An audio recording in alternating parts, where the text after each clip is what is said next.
ओम शांति। प्रजापिता ब्रह्मा बाबा की वाणी 8 दिसंबर 2022।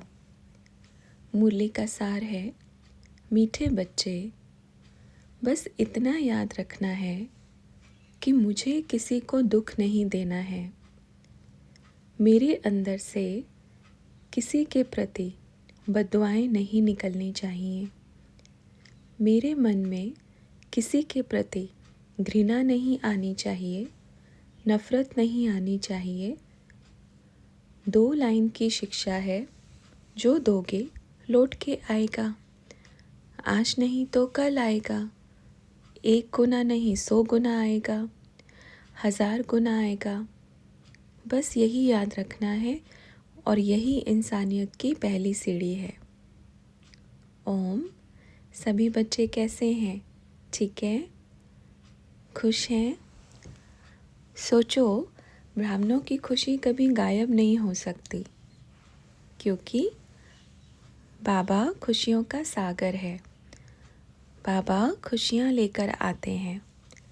सच में बाबा जब आते हैं तो सारे दुखों को लेकर चले जाते हैं। जो दुखों से चिपके होते हैं वो नहीं छोड़ते, पर जिनको प्यार है वो सारे दुखों को छोड़ के बाबा से सुख की पोटली लेते हैं। इसलिए सदा याद रखें, बाबा से सुख की पोटली लेनी है, दुखों की पोटली छोड़ देनी है। देखो, बाबा आते हैं तो कितनी प्यारी दृष्टि देके जाते हैं।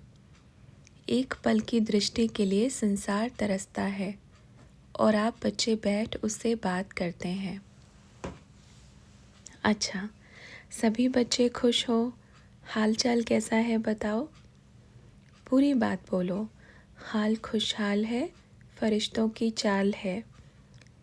जो भारी होते हैं वो धरती पर चलते हैं, जो हल्के होते हैं वो उड़ते हैं।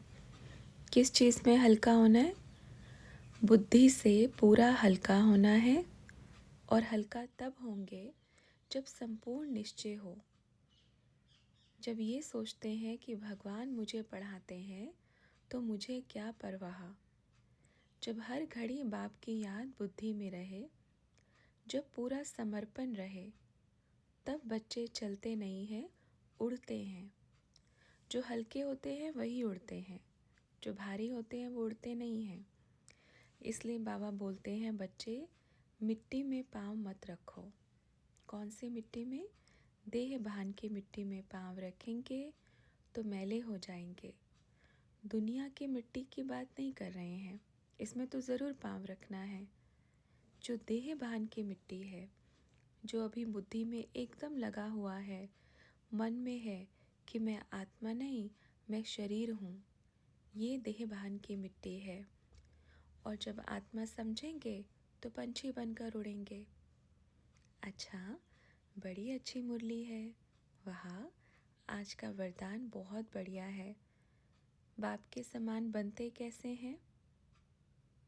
बाप के समान बनते कैसे हैं? बाबा ने बड़ी अच्छी बात कही। जैसे द्वापर से आप लोगों ने बाप को कितनी गालियाँ दी, है ना? भगवान को कितनी गालियाँ देते थे, फिर भी बाबा ने सभी बच्चों को प्यार किया। ऐसा बाबा मिला कभी? अच्छा, गालियाँ क्यों दी? क्या कहकर गालियाँ दी? कच मच अवतार, कुत्ते बिल्ली में, सर्वव्यापी है, सब में भगवान है। फिर एक तरफ क्या कहते हैं? भगवान नाम रूप से न्यारा है। सबसे पहली बात, क्या किसी को ये समझ में आई कि इस धरती पर बिना नाम वाली वस्तु कोई होती नहीं है? एक छोटी सी सुई का भी नाम होता है। हवा दिखती नहीं है पर उसका नाम है। खुशबू दिखती नहीं है पर खुशबू का नाम है। आँखों की रोशनी दिखती नहीं है पर रोशनी नाम है। बत्ती की लाइट दिखती नहीं है पर उसका भी नाम है। जो दिखती नहीं है उसका भी नाम है। सोचो, ये सब चीज़ें तो नहीं दिखती ना, पर नाम है। तो परमात्मा, ईश्वर, खुदा, गॉड, ये किसके नाम है जो दिखता नहीं है? दिखता नहीं है पर है ना। जैसे आँखों की रोशनी है, जैसे फूल में खुशबू है, जैसे वातावरण में हवा है, जैसे बत्ती की रोशनी है, ये भी नहीं दिखती। फूल की खुशबू किस किस को दिखी आज तक? वायु किस किस को दिखी? ये बत्ती तो दिखेगी, पर उसकी रोशनी किधर है? कहेंगे उजाला है ना, उजाला क्या? अच्छा, जब उजाला है तो दिख रहा है, पर कहाँ कहाँ दिख रहा है? बस बत्ती जली हुई है, एक लाइट ही है, पर नाम है ना। और सारी दुनिया भगवान को याद करती है, पर ऊपर से क्या कहती है? नाम रूप से न्यारा है। ना नाम है ना रूप है, नाम कैसे कहेंगे? कहते हैं भगवान नाम रूप से न्यारा है। भगवान बोल रहे हैं, परमात्मा भी बोल रहे हैं, ईश्वर भी बोल रहे हैं, और ऊपर से क्या बोलते? भगवान नाम रूप से न्यारा है। कितने बुद्धू बच्चे हैं। अच्छा, फिर कुछ समझ में भी नहीं आता, फिर क्या कह देते हैं? सब में सर्वव्यापी है। अब जब वो है ही नहीं तो सर्वव्यापी कौन है? सर्वव्यापी है, बुराइयां सर्वव्यापी है, रावण, जो हर आत्मा के अंदर व्यापक है। तो देखो कितनी अच्छी बात बाबा ने कही। बाबा हमसे कितना प्यार करते हैं। आज भी दुनिया में अगर किसी का काम नहीं हुआ तो गालियां देना शुरू कर देंगे। किसको? भगवान को। अगर किसी का घाटा हो गया तो भी गालियां किसको देंगे? भगवान को। पर खुद की गलती नहीं है बिल्कुल भी, खुद बिल्कुल भी गलत नहीं है। गलत कौन है? भगवान है। जैसे एक छोटा बच्चा ज़िद करता है, मुझे बड़ी मोटर गाड़ी दिलाओ, बहुत ज़िद करता है। पापा समझाता है, लग जाएगी, मत खरीदो, फिर भी बहुत ज़िद करता है, अगर नहीं दिया तो मैं मर जाऊंगा। बाबा को सीधा सीधा मरने की धमकी देते हैं। अच्छा चलो, फिर पिता ने दे दिया। दे करके अब बच्चा कहीं लुढ़का पड़ा है, कहीं कहीं की हड्डी पसली टूटी हुई है, तो भी बाप को गालियाँ देंगे कि जब आपको पता था कि इस चीज़ से मुझे लग सकती है तो आपने मुझे क्यों दी? है ना वंडरफुल बात।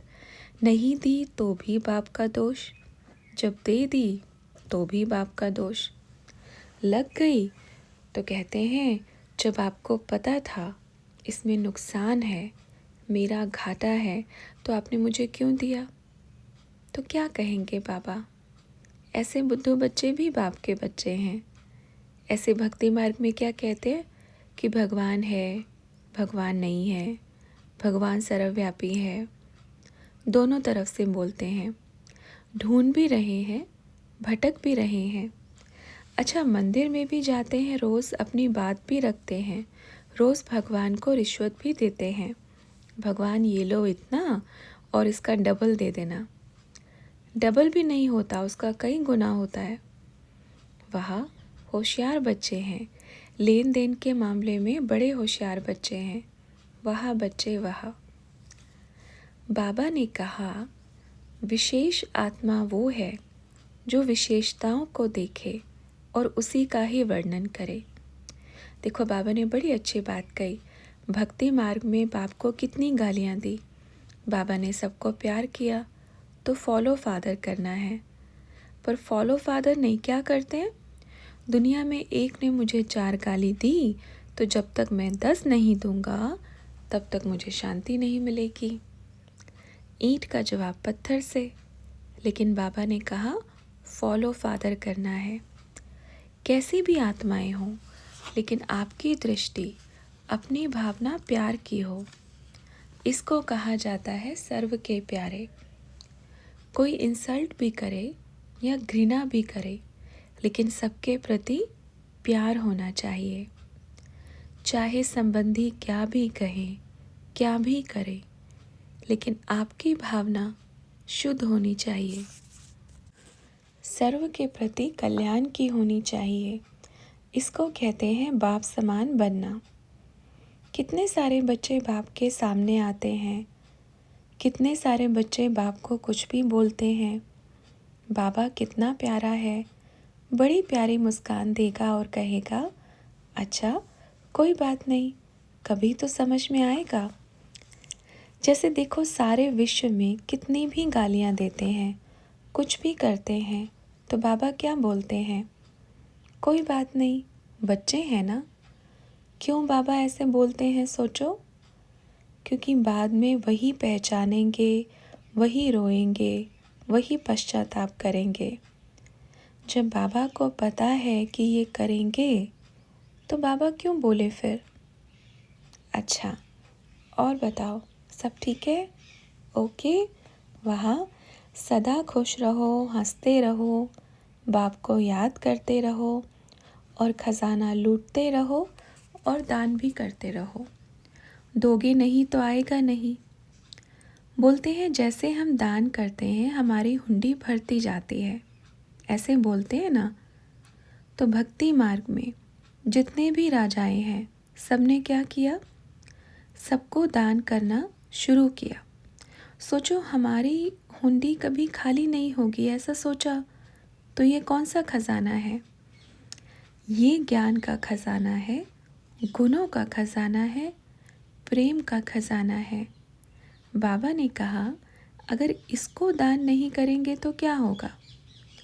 जैसे बोलते हैं ना, रुके हुए पानी में बदबू, मच्छर, कीड़े मकोड़े सब हो जाते हैं और बहती गंगा एकदम प्योर अच्छी। बहती गंगा दवाई का काम करती है और रुका हुआ तालाब बीमारी का काम करता है।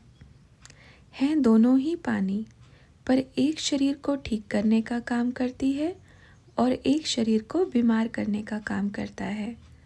इसलिए बहते रहना है, जो मिले जो सामने आए बस ज्ञान देते रहना है। कई बार देह अभिमान बहुत होता है। सोचते हैं अरे नहीं, आज की जनरेशन को ज्ञान देंगे तो हमारे बारे में बोलेंगे ये तो ओल्ड एज्ड हैं। ऐसे भी बहुत बुद्धू बच्चे हैं। क्या ये ज्ञान ओल्ड एज के लिए ही है? तो इतने यंग बच्चे दुनिया में मेडिटेशन स्कूल क्यों ढूंढ रहे हैं? टेंशन डिप्रेशन में आ करके इतने सारे बच्चे क्यों शरीर का त्याग कर रहे हैं? इसलिए कहीं तो इस देह अभिमान के कारण बच्चों को ज्ञान नहीं देते कि कोई हमारे बारे में सोचेंगे कि इनके विचार तो पुराने ज़माने के हैं। बहुत अच्छी बात है, सब पुराना ही आ रहा है, अब आ रहा है ना। सोचो 100 साल पहले जो नेचुरोपैथी आयुर्वेदिक से शरीर में इलाज करते थे, आज उसकी बड़ी बड़ी दुकानें खुल गई हैं। ये सब चीज़ें पहले ज़माने में गांव में ऐसे ही चलते फिरते करते थे, पर परिवर्तन क्या हो गया? पहले सब चीज़ें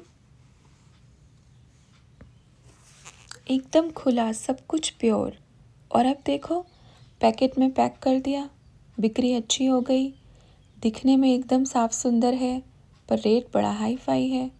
फ़र्क कितना है? तो सब पुराना ही तो आ रहा है ना। तो उसको ये नहीं सोचना कि कोई हमारे बारे में क्या सोचेगा, कि पुराने ज़माने के ख्यालात वाला है। भगवान कोई है नहीं। अगर कोई आपसे कहे कि भगवान को दिखाओ तो आप क्या कहेंगे? अगर कोई कहे भगवान किधर है दिखाओ, तो उनको कहो भगवान को इन आँखों से नहीं देखा जा सकता, परंतु पूरे संसार का संचालन भगवान ही करता है, सबकी देखरेख भगवान ही करता है। तो फिर वो कहेंगे हम तभी मानेंगे जब दिखाओगे। तो बस उनसे एक ही सवाल करना है, आँखों की रोशनी दिखाओ, वायु को दिखाओ और फूल की खुशबू को दिखाओ।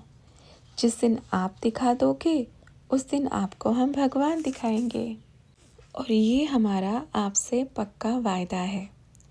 हम इधर रहेंगे, आप कभी भी पकड़ना आकर के। जिस दिन फूल की खुशबू दिखा देंगे उस दिन भगवान को हम साक्षात दिखाएंगे। और ये अपना बाबा भी बोलता है। अच्छा, सभी ये तो एक्सेप्ट करते हो ना कि फूल में खुशबू होती है ना खुशबू, ये सब एक्सेप्ट करते हैं। इतना बुद्धि है कि खुशबू सूंघकर ही बता देंगे कि ये चमेली का फूल है, ये रात की रानी का फूल है, ये गुलाब का फूल है, ये अगरबत्ती की खुशबू है। बता देंगे ना, ऐसा ही होता है ना। और जब बात आती है भगवान की तो कहते हैं दिखाओ।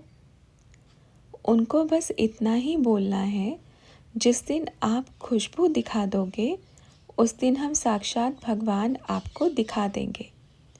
चाहे कितने भी बड़े साइंटिस्ट हों, चाहे कोई भी हो।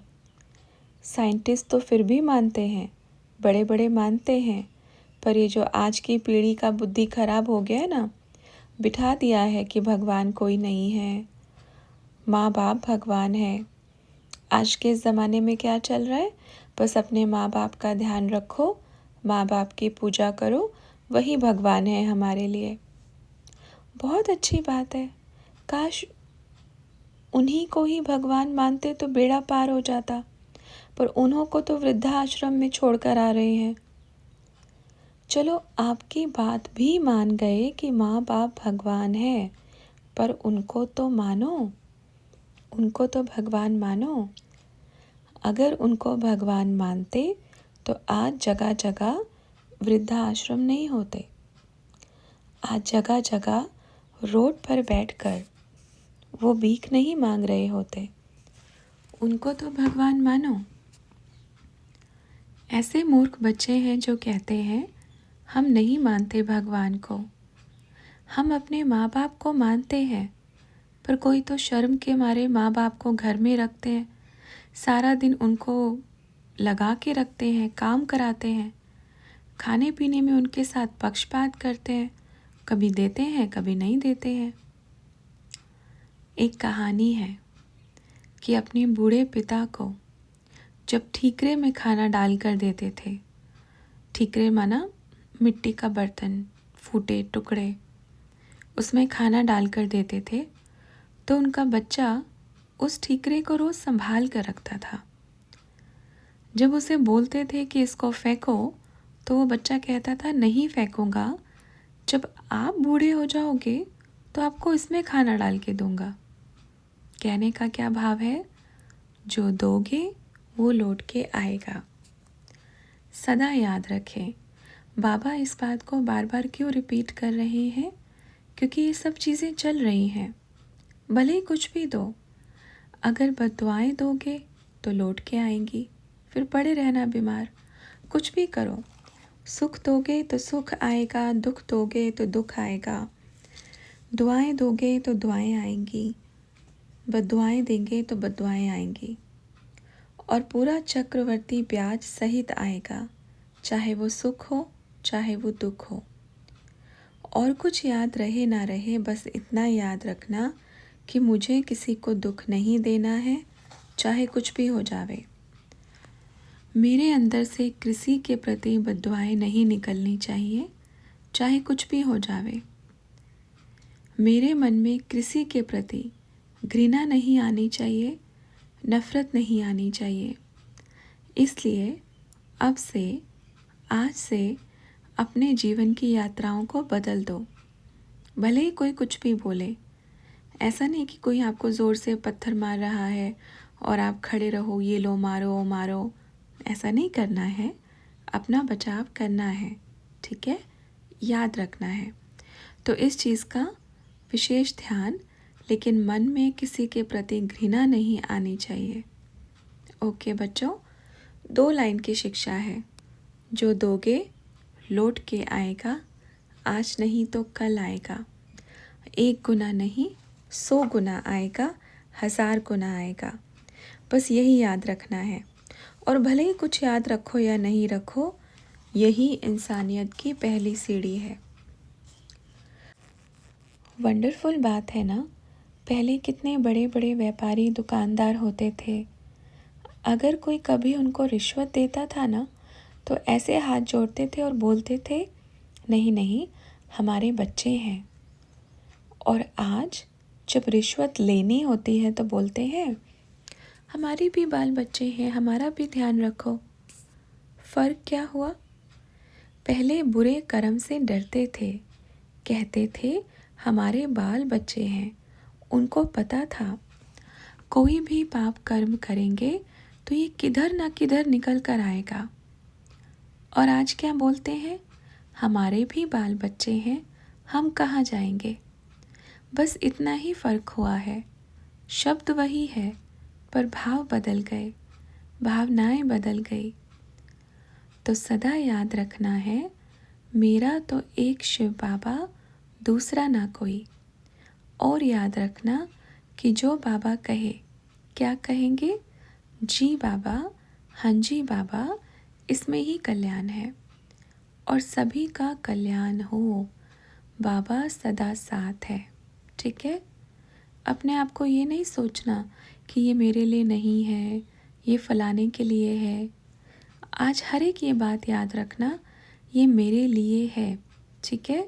किसके लिए, मेरे लिए।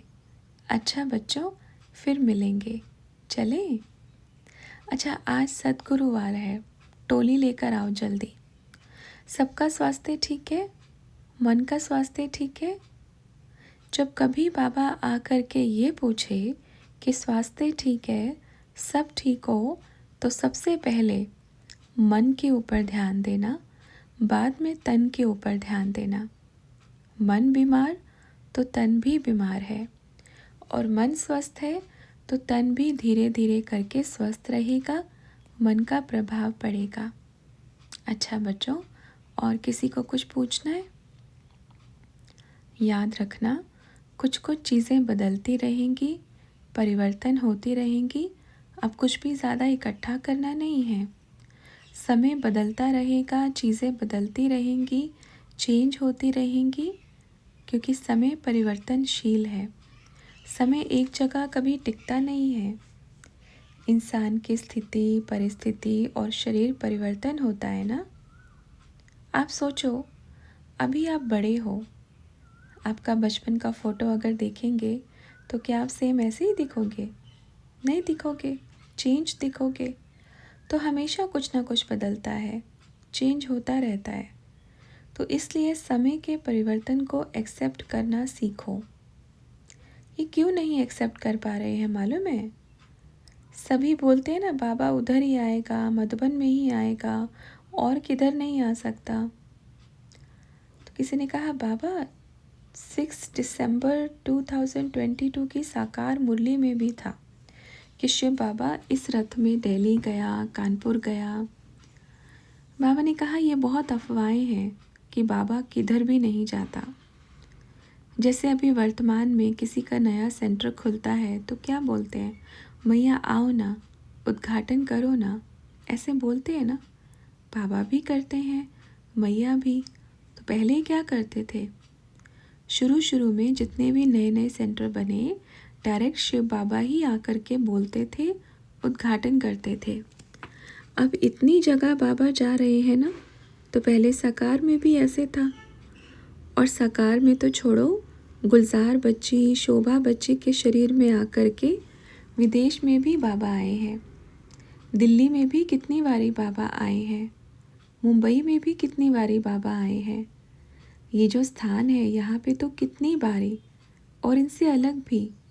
और ये बात सबको, अर्थात जो बच्ची के साथ थे, ये उन सबको मालूम है, और यहाँ जो मिले हैं उन सबको भी मालूम है।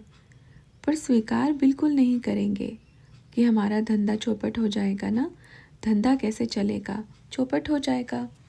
अगर बता दिया कि हाँ बाबा मुंबई में भी आए थे, बाबा कलकत्ता में भी आए थे, बाबा दिल्ली में भी आए थे, बाबा कानपुर में भी आए थे, अगर ये बता दिया तो सब चौपट हो जाएगा। फिर सब इधर भागेंगे, इसलिए कोई बताएंगे नहीं। भल कोई बात नहीं, सबको अपना अपना फिक्र है, कोई नहीं, सब अपना फिक्र करो। बाप को सत्युगी सृष्टि लेकर आनी है, बाप उसका फिक्र करेगा, आप अपना फिक्र करें। अच्छा, ध्यान रखना, किसी भी वस्तु में बुद्धि योग ज़्यादा नहीं जाना चाहिए, क्योंकि अंतिम समय में वो हमारे मेन कार्य में विघ्न रूप बनेगी। इस चीज़ का ध्यान रखना, बुद्धि योग नहीं जाना चाहिए। हर चीज़ को देखो, भले ही धन क्यों ना हो, पर सोचो ये विनाशी है। भल कमाएं, भल कुछ भी करें, पर ये जलकर राख होने वाली चीज़ है, तो धन में भी इतना मोह नहीं होना चाहिए। कहने का अर्थ है कि जो चीज़ विनाश होने वाली है उसमें बुद्धि योग क्यों जावे। अभी जैसे बीच में महामारी आई तो किसको पैसे की कदर थी? सोचो, कोई तो खूब कमाई कर रहे हैं, कोई सेवा में लगा हुआ है, कोई जान बचाने में लगा हुआ है, और जो बोलते थे हमारे पास पैसे नहीं हैं, वो सबके पैसे निकल रहे हैं। सोचो, यही दिखता है सब कुछ। नोटबंदी हुई तो उसमें क्या हुआ? जो बोलते थे ना कि हम गरीब हैं, बहुत गरीब हैं, सबसे ज़्यादा अमीर निकले। कहाँ किधर किधर पैसे निकले? दीवारों में तोड़ तोड़ के, दीवारों में पैसे, तकियों में पैसे, ज़मीन में खोद खोद कर पैसे सब निकल गए। क्यों? जब लगा कि किसी काम के नहीं है तो खोदना शुरू कर दिया। इसलिए बोलते हैं कि कुछ भी चीज़ साथ में जाने वाली नहीं है, साथ जाने वाला खजाना तैयार करना है। अच्छा, आपको एक सेवा बोला था, हर मरीज को पर्चे दे रहे हैं। आपने बाप से वायदा किया था कि 21 दिन तक ये सेवा करनी है। हर किसी को नहीं दे रहे हैं, बीच में गड़बड़ हो रही है, कोई छूटना नहीं चाहिए, एक भी नहीं छूटना चाहिए। इतना अटेंशन रखो। जैसे आप दवाई देने में कितना अटेंशन रखते हो, जो उसने मांगा है वही देते हो ना, तो आप इसमें भी अटेंशन रखो। अगर मेरा एक छूट गया तो सीधा घाटा हो जाएगा, ठीक है? आज तक जो आपने बोला वो बाप ने किया, अब आप वो करेंगे जो बाप कहेगा। एक भी नहीं छूटना चाहिए, याद रखना। इसलिए अब एक भी व्यक्ति बिना पर्चे के नहीं जाना चाहिए। उनको बोलो इसको पढ़ना और ओम ध्वनि करना, दवाई भी लेना, ये भी करना, तो जल्दी आराम होगा, आप जल्दी ठीक हो जाओगे। अगर आप उधर नहीं हो तो कर्मचारियों को बोल के जाओ और उनको ये बोलना, अगर आपने ये नहीं किया तो नौकरी से निकाल दूंगा, अगर आपसे एक भी छूटा तो तनख्वाह काट लूँगा। और लिखना इस पेपर पे कि आपने दिया है, नहीं दिया है, कितने मेंबर आए हैं, और आपका जो कैमरा लगा है उसमें जाकर के चेक करना कि उन्होंने किस किस को दिया है। जब आप पक्का करोगे तब वो पक्का करेंगे, ठीक है? नहीं तो आपके ही आने वाले आपको उलाहना दे के जाएंगे। किसी ने तो दिया होगा उलाहना, आप तो जाते थे, आपको तो पता था, आपने बताया नहीं। एक उलाहने में लाखों का घाटा है, सभी याद रखना।